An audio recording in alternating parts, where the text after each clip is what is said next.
Hello friends, welcome to this platform. स्वागत है आपका इस प्लेटफॉर्म में। आज का जो सेशन है वो खोटा के प्रमुख साहित्यकारों के नाम का सेशन है।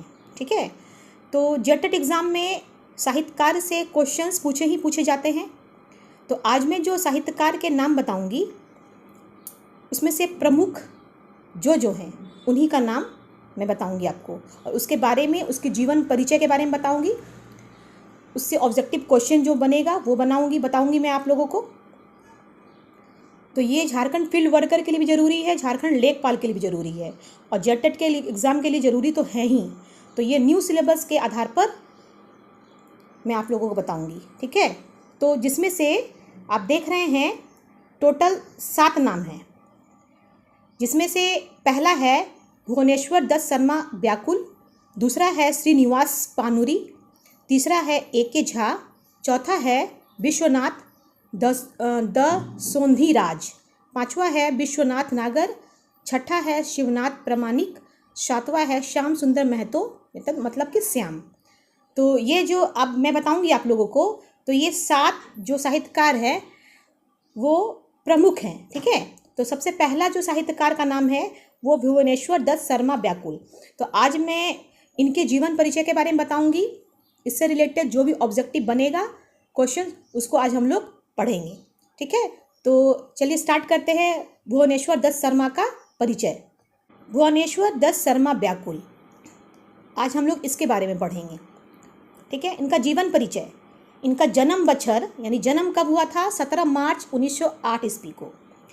मृत्यु बछर 17 सितंबर 1984 को। जन्म ठाव मतलब जन्म का जगह महता डी, गिरिडीह। ठीक है, वर्तमान धार यानी घार, अभी वर्तमान में उनका घर कहाँ है? विष्णुगढ़, हजारीबाग में। ठीक है, अगला है बापेक नाम यानी इसके पिता का नाम क्या है? पंडित बलदेव प्रसाद उपाध्याय। मायके नाम यानी माँ का नाम शांति देवी। पत्निक नाम यानी पत्नी का नाम सरस्वती देवी। इनका उपनाम क्या था? व्याकुल, गिरिडीह हवी, राष्ट्रकवि। यानी कि एग्ज़ाम में उपनाम से भी पूछा जाता है कि इनका उपनाम क्या है। तो इनका उपनाम व्याकुल है, गिरिडीह हवी है, राष्ट्रकवि। ठीक है, इनकी शिक्षा, इनका एजुकेशन जो है वो बीए किए थे, डिप्लोमा इन ऑफिस प्रोसीजर। ठीक है, नौकरी ऑपरेटर इन बोकारो स्टील प्लांट। आजाक नाम पंडित अयोध्या प्रसाद उपाध्याय। याद रखिएगा, ये सब परीक्षा में पूछे जाते हैं। अगला है इनका प्रमुख रचना। रचना से तो पूछे ही जाते हैं परीक्षा में प्रश्न। रचना था प्रताप, ठीक है, वर्तमान, कर्मवीर, लोकमान्य, विश्वामित्र, पंच, जनता, हिंदू, हिंदुस्तान, बालक, जनता और जागृति, कलम ए व्याकुल, तरान ए व्याकुल। और भी इनका रचना था सफ़र का साथी, छोटा नागपुर। तो ये सारे रचना जो हैं इससे परीक्षा में क्वेश्चंस पूछे जाते हैं। ठीक है, अब इनका गीत क्या था? इनका गीत था मांदल। कब का? 1950 से 1951 के बीच में इनका गीत बना था। किसानों की आर्तनाद, मांदल ध्वनि मधुर ताल, 1976 से 77 इनका गीत था ये। और कुछ एक्स्ट्रा फैक्ट है इनका, अन्य तथ्य, जैसे कि 6 महीना की उम्र में इनके पापा क्या हो गए थे? इनके पिताजी डेथ कर गए थे, मर गए थे। ठीक है, मर गई। 11 बछर की उम्र में काशी चल गई, और ये 11 वर्ष के थे तो ये काशी चले गए थे। 1925 में गांधी जी संगे स्वतंत्रता आंदोलन में कूदल, यानी 1925 में ये गांधी जी के साथ स्वतंत्रता आंदोलन में पार्टिसिपेट किए। ठीक है, 1930 में जेले राम बिच बेनीपुरी से भेंट भेल। 1930 में जेल में राम वृक्ष बेनीपुरी से उनका क्या हुआ? भेंट हुआ, मुलाकात हुआ। हजारीबाग के पहिल सांसद स्वतंत्रता सेनानी राम नारायण सिंह ने व्याकुल जी के राष्ट्र कवि कहल, यानी कि हजारीबाग के पहिल सांसद स्वतंत्रता सेनानी राम नारायण सिंह ने व्याकुल जी को क्या कहा? सबसे पहले राष्ट्र कवि कहा, यानी कि याद रखना है कि राम नारायण सिंह ने व्याकुल जी को ही राष्ट्र कवि कहा था। ठीक है, वेरी वेरी इंपॉर्टेंट। अगला है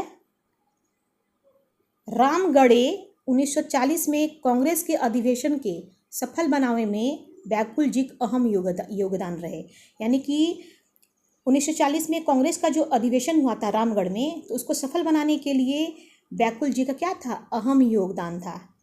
श्रीनिवास पानुरी स्मृति सम्मान 1989 में मिलल। इनको श्रीनिवास पानुरी स्मृति सम्मान कब मिला था? 1989 ईस्वी में। ठीक है, तो इनका ये कुछ जीवन परिचय था। अब इनके हम लोग इन्हीं टॉपिक से हम लोग ऑब्जेक्टिव क्वेश्चन को पढ़ेंगे। टोटल 40 ऑब्जेक्टिव है, 40 ऑब्जेक्टिव क्वेश्चन है, उसको हम लोग पढ़ते हैं। और ये सेशन बहुत इंपॉर्टेंट है फ्रेंड्स, ज़रूर देखिएगा। क्वेश्चंस आया है, आप पिछले जेटेट के प्रीवियस ईयर में देख लीजिएगा, इससे क्वेश्चंस आए हैं। मतलब जितना भी टोटल 7 जो साहित्यकार का नाम मैंने भी बताया, वो बहुत ही ज़्यादा प्रमुख है जेटेट एग्ज़ाम के लिए, फील्ड वर्कर के लिए और लेखपाल के लिए। चलिए स्टार्ट करते हैं हम लोग। लेवल है भुवनेश्वर दत्त शर्मा का, लेवल ये 6 to 8 और 1 to 5 दोनों के लिए है। ठीक है, चलिए हम पहला क्वेश्चन पढ़ते हैं। भुवनेश्वर दत्त शर्मा के जन्म ठाव बतावा। यहाँ पूछ रहा है भुवनेश्वर दत्त शर्मा के जन्म ठाव बतावा। महताडी गिरिडीह, चौफांद बोकारो, बाराडी बोकारो, चानू हजारीबाग। तो इसका सही आंसर होगा, जैसे हम लोग जीवन परिचय के बारे में पढ़े थे तो उससे आपको बताया गया था कि महताडी गिरिडीह। इसका सही आंसर होगा ऑप्शन नंबर ए।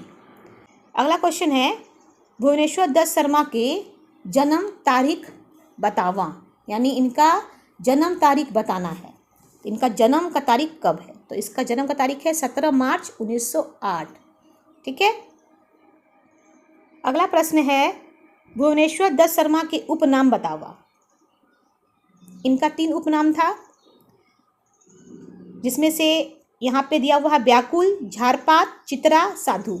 तो इनका जो उपनाम था वो था व्याकुल। ठीक है, इस ऑप्शन के अकॉर्डिंग। अगला प्रश्न है भुवनेश्वर दत्त शर्मा कौन कौन उपनाम में जानल जाहत, यानी भुवनेश्वर दत्त शर्मा जो है कौन कौन से उपनाम से जाने जाते थे? व्याकुल कि गिरिडीह हवी कि राष्ट्र कवि, ई सब है। तो जहाँ तक हमने बताया था आप लोग को जीवन परिचय के बारे में, तो इसमें से ये तीनों था। ठीक है, तो ऑप्शन नंबर जो डी है वो बिल्कुल सही आंसर होगा इसका। अगला प्रश्न है व्याकुल जी राष्ट्र कवि कई के संबोधित करल है। मतलब व्याकुल जी को राष्ट्र कवि कह के किसने संबोधित किया था? राम नारायण सिंह ने कि रामधारी सिंह दिनकर ने कि महात्मा गांधी ने कि राधा कृष्णन ने? इसका सही आंसर होगा राम नारायण सिंह ने। अगला प्रश्न है पंडित बलदेव प्रसाद केकर बापे के नाम लागे? ए.के. झा, भुवनेश्वर दत्त शर्मा, श्रीनिवास पानुरी, चित्तरंजन महतो। इसका सही आंसर होगा भुवनेश्वर दत्त शर्मा। ठीक है, अगला प्रश्न है भुवनेश्वर दत्त शर्मा जी माई के नाम, यानी इनके माँ का क्या नाम था? शांति देवी, राधा देवी, मालती देवी या अनुराधा देवी? इसका सही आंसर होगा शांति देवी। ठीक है, अगला प्रश्न है भुवनेश्वर दत्त शर्मा के पालन पोषण करले रहत। मतलब भुवनेश्वर दत्त शर्मा का पालन पोषण किसने किया था? राजा दलेल सिंह ने कि रुद्र प्रताप सिंह ने कि पदम सिंह ने कि पंडित अयोध्या प्रसाद उपाध्याय ने?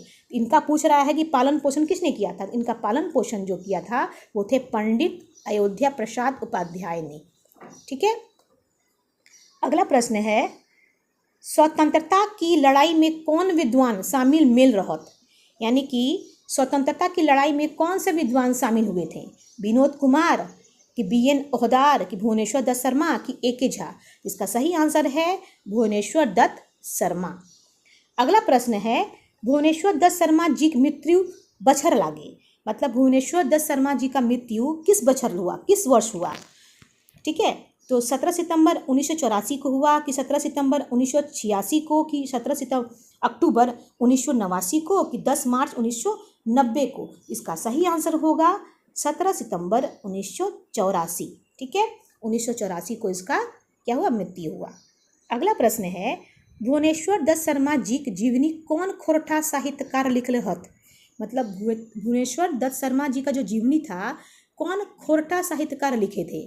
डॉक्टर ए के झा की शांति भारत की परितोष कुमार प्रजापति की अरविंद कुमार? इसका सही आंसर होगा आपका परितोष कुमार प्रजापति। याद रखना है, परितोष कुमार प्रजापति। अगला प्रश्न है, व्याकुल जी 1930 में जखन जेल में हला तखन हिंदी के प्रसिद्ध कौन साहित्यकार से मिलल हला? मतलब व्याकुल जी जब 1930 में जेल गए थे तो वो कौन से हिंदी की प्रसिद्ध साहित्यकार थे जिनसे वो मिले थे, उनकी मेल मिलाप हुई थी? राम वृक्ष बेनीपुरी से कि रामधारी सिंह दिनकर से कि राधा कृष्ण से कि मुंशी प्रेमचंद्र से? इसका सही आंसर होगा राम वृक्ष बेनीपुरी से उनकी मुलाकात हुई थी। ठीक है, अगला प्रश्न है, कौन खोरठा क्रांतिकारी साहित्यकार के रचना अंग्रेज अधिकारी जलाइल देल हला? मतलब कौन से खोरठा क्रांतिकारी साहित्यकार का जो रचना है एक अंग्रेज अधिकारी ने उसको जला दिया था, उसकी रचना को? भुवनेश्वर दत्त शर्मा का कि डॉक्टर ए के झा का कि शांति भारत का कि पानूरी जी का? इसका सही आंसर है option number A, Bhuvaneshwar Dutt Sharma का। ठीक है, अगला प्रश्न है, व्याकुल जी गांधी जी के संपर्क में कौन बछर अइला आर स्वतंत्रता आंदोलन में कूद गया? मतलब व्याकुल जी गांधी जी के संपर्क में किस बछर आए थे, किस वर्ष आए थे और फिर स्वतंत्रता आंदोलन में वो कूद गए थे उनके साथ? 1935 में कि 1930 में कि 1925 में कि 1920 में? इसका सही आंसर होगा ऑप्शन नंबर सी, 1925 में। ठीक है, ऑप्शन नंबर सी इसका राइट आंसर है। अगला प्रश्न है, कौन खोरठा साहित्यकारिक रचना सुखद खोरठा साहित्य कुटीर विष्णुगढ़ से प्रकाशित हवे हईल? मतलब कौन सा खोरठा साहित्यकार का रचना यानी जिसका नाम था सुखद खोरठा साहित्य कुटीर विष्णुगढ़ से प्रकाशित हुआ था? भुवनेश्वर दत्त शर्मा, BN ओहदार, बंसीलाल बंसी या शांति भारत? इसका राइट आंसर है option number A, Bhuvaneshwar Dutt Sharma. अगला प्रश्न है, व्याकुल जी कहाँ नौकरी करो हला? व्याकुल जी कहाँ पे नौकरी करते थे? बोकारो स्टील प्लांट में कि टाटा में कि CCL में कि BCLL में? इसका सही आंसर होगा आपका बोकारो स्टील प्लांट में ये नौकरी करते थे। ठीक है, अगला प्रश्न है, एकर में कौन गीत व्याकुल जी का लिखल नाय लागे? यहाँ पूछ रहा है कि इसमें से कौन सा जो गीत है जिसने व्याकुल जी नहीं लिखे हैं? मांदल, किसानों की आर्तनाद, मांदल ध्वनि मधुरताल, हमनी सब एक, हमनी सब एक? तो इसका ऑप्शन है डी नंबर, यानी डी नंबर इसका राइट आंसर है। बाकी मांदल लिखा था उसने, किसानों की आनंद मात्र लिखा था, मांदल ध्वनि मधुर ताल भी लिखा था, लेकिन डी नंबर यानी हमनी सब एक ये उसने नहीं लिखा था। ठीक है, अगला प्रश्न है, एकर में कौन व्याकुल जी लिखल नाय लागे? यहाँ पूछ रहा है कि इसमें से कौन सा व्याकुल जी नहीं लिखे हैं? प्रताप, वर्तमान, कर्मवीर, डी नंबर है मेघदूत? इसका सही आंसर होगा option number D, Meghdoot. Meghdoot जो है उसने नहीं लिखा था, लेकिन वर्तमान लिखा था, कर्मवीर भी लिखा था और प्रताप भी लिखा था, लेकिन मेघदूत नहीं लिखा था। अगला प्रश्न है, श्रीनिवास पानूरी स्मृति सम्मान व्याकुल जी कौन बछर मिलल रहे? यानी कि यहाँ पे पूछ रहा है कि व्याकुल जी को श्रीनिवास पानूरी स्मृति सम्मान किस बछर मिला था? 1986 में कि 1989 में कि 1999 में कि 2000 में? इसका सही आंसर होगा ऑप्शन नंबर बी, यानी 1989 में इनको ये सम्मान मिला था, श्रीनिवास पानूरी स्मृति सम्मान। ठीक है, अगला प्रश्न है, भुवनेश्वर दत्त शर्मा व्याकुल जी जखन उम्र 6 महीना तखन उनकर बाप सेराई गेला आउ लालन पालन कहाँ भयल है? यहाँ पूछ रहा है कि भुवनेश्वर दत्त शर्मा यानी कि व्याकुल जी का जिस समय उम्र जब वो 6 महीना के थे तो उसमें उसके पापा जो डेथ कर गए, मर गए, तो उनका लालन पालन पोषण कहाँ भयल? विष्णुगढ़ हजारीबाग में कि मेघ मारा बोकारो में कि बाघ मारा बोकारो में कि प्रेमनगर हजारीबाग में? इसका सही आंसर होगा विष्णुगढ़ हजारीबाग में। ठीक है, अगला प्रश्न है, कई बछर के उमरई व्याकुल जी के घर से भागल गयल हला। कई बछर से के उमरई व्याकुल जी घर से भागल गयल हला, मतलब किस बछर व्याकुल जी घर से भाग गए थे? 8 बछर में कि 10 बछर में कि 11 बछर में कि 17 बछर में? इसका सही आंसर होगा ऑप्शन नंबर सी। जब वो 11 बछर के थे तो अपने घर से क्या हो गए थे? भाग गए थे। ठीक है, अगला प्रश्न है व्याकुल जी घर से भाग गई के कहाँ गए हल? यानी व्याकुल जी जब घर से भागे थे तो कहाँ गए थे? काशी गए थे कि बाबा धाम गए थे कि द्वारिका गए थे कि केदारनाथ गए थे? इसका राइट आंसर होगा काशी गए थे। इसने कहाँ गए थे? वो घर से भाग करके काशी गए थे। अगला प्रश्न है व्याकुल जी 5 क्लासे पढ़ल बादे कहाँ चल गए? चल गल हला। व्याकुल जी जब 5 क्लास पढ़ लिए और पढ़ने के बाद वो फिर कहाँ चले गए? बाबा धाम गए कि बद्रीनाथ गए कि केदारनाथ गए कि काशी गए? इसका सही आंसर होगा आपका ऑप्शन नंबर डी, काशी गए वो। ठीक है, अगला प्रश्न है व्याकुल जी कलाम ए व्याकुल कौन भाषा के लिखल हथल? यानी व्याकुल जी का जो कलाम ए व्याकुल था वो किस भाषा में लिखा गया था? अंग्रेजी की खोरठा कि हिंदी की उर्दू? इसका सही आंसर होगा 24 नंबर का सही answer option number C. Option number क्या होगा? सी। यानी कि व्याकुल जी कलाम ए व्याकुल कौन भाषा में लिखल हतल? हिंदी भाषा में लिखल हतल। ठीक है, ऑप्शन नंबर सी इसका सही आंसर होगा। अगला प्रश्न है व्याकुल जी कलाम ए व्याकुल किताब 1939 ईस्वी में छपल रहत जकर भूमिका के लिखले हथल। तो यहाँ पूछ रहा है कि व्याकुल जी जो कलाम ए व्याकुल किताब 1939 ईस्वी में छपा था तो किसका भूमिका में लिखा गया था? किसके बारे में वो लिखा गया था? किसकी भूमिका के बारे में लिखा गया था? ये प्रश्न यहाँ पे पूछ रहा है। ठीक है, तो इसका ऑप्शन है राम बेनीपुरी, रामधारी सिंह दिनकर, राधा कृष्ण, राम नारायण सिंह। तो ऑप्शन के हिसाब से यहाँ पे डी नंबर जो होगा वो राइट आंसर होगा, राम नारायण सिंह होगा आंसर। ठीक है, अगला प्रश्न है हुस्नो इश्क आर फलक से व्याकुल जी कौन भाषा का लिखल हत? हुस्नो इश्क आर फलक से व्याकुल जी कौन भाषा लिखल हत? मतलब ये जो दिया हुआ है ये किस भाषा में लिखा गया है? खोरठा, हिंदी, उर्दू, संथाली? इसका सही आंसर होगा ये उर्दू में लिखा गया था। ठीक है, अगला प्रश्न है छोटा नागपुर कविता संग्रह के लिखल हथल। छोटा नागपुर कविता जो था उसका संग्रह को लिखल हथल किसने लिखा था? Doctor A.K. झा, रामवृक्ष बेनीपुरी, पानूरी जी या व्याकुल जी? इसका सही आंसर होगा ऑप्शन नंबर डी, यानी व्याकुल जी। ठीक है, अगला प्रश्न है एकर में कौन रचना व्याकुल जी के लिखल नाय लागे? यहाँ पूछ रहा है कि इसमें से कौन से जो रचना है जिसको व्याकुल जी ने नहीं लिखा है? कलाम में व्याकुल, तैरान ए व्याकुल, जनता और जागृति, सिकंदर ए आजम? इसका सही आंसर होगा ऑप्शन नंबर डी, सिकंदर ए आजम।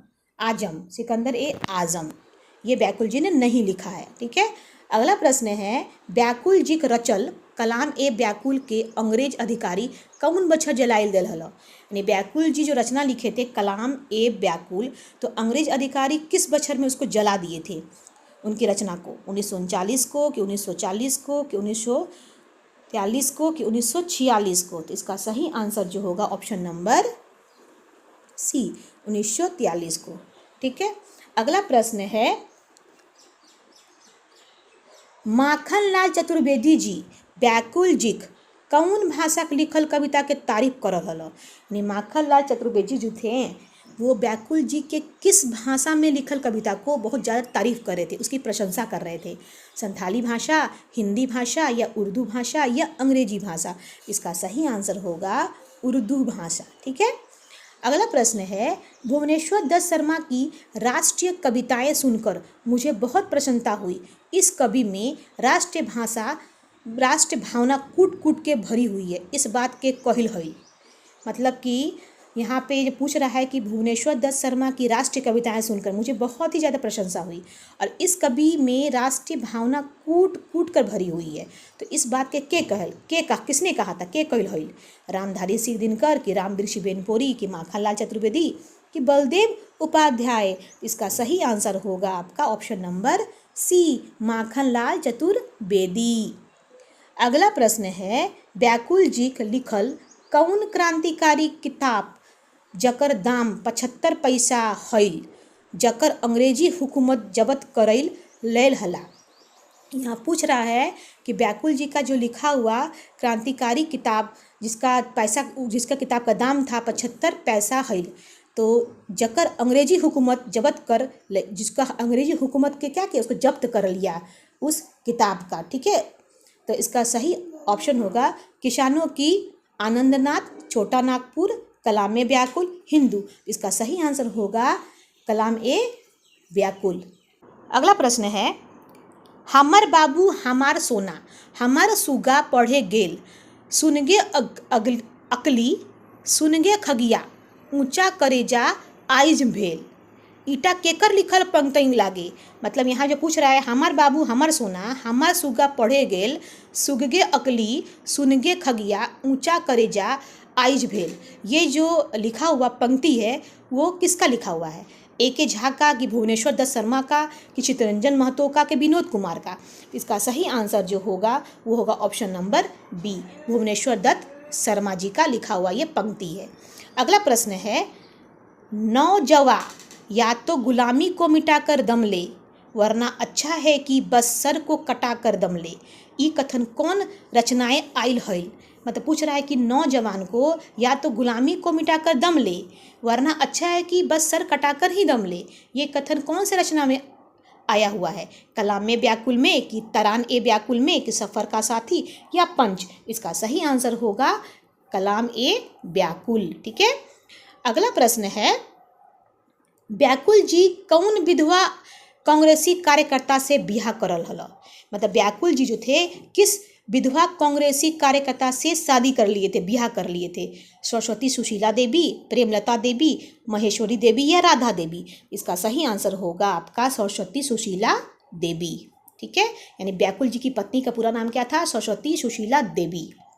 अगला प्रश्न है व्याकुल जी कौन कौन भाषा का रचना करो हला। यानी व्याकुल जी कौन कौन भाषा का रचना किए थे?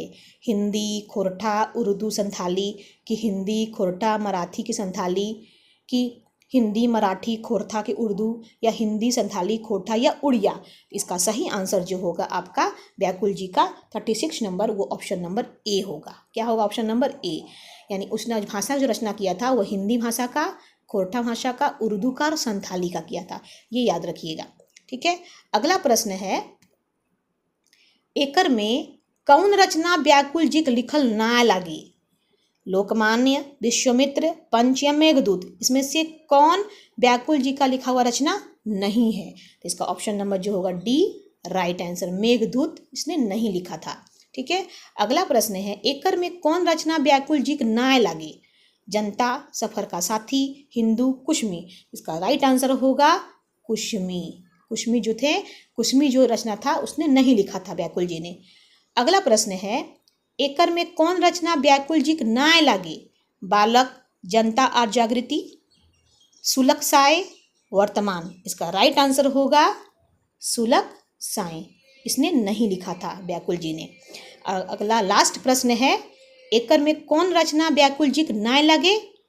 सफर का साथी, जनता, बालक, पुटी और पालू। इसका सही आंसर होगा पुटी और पालू। ठीक है, तो आज का सेशन यहीं पे समाप्त होता है फ्रेंड्स। इस सेशन को जरूर देखिएगा। अब अगले सेशन में हम बताएंगे श्रीनिवास पानूरी के बारे में, और श्रीनिवास पानूरी का भी प्रश्न आया हुआ है आपके पिछले जेटेट के एग्जाम में, इसलिए इस सेशन को आप इम्पोर्टेंट समझिए। ठीक है, आज के लिए इतना ही। Thank you so much.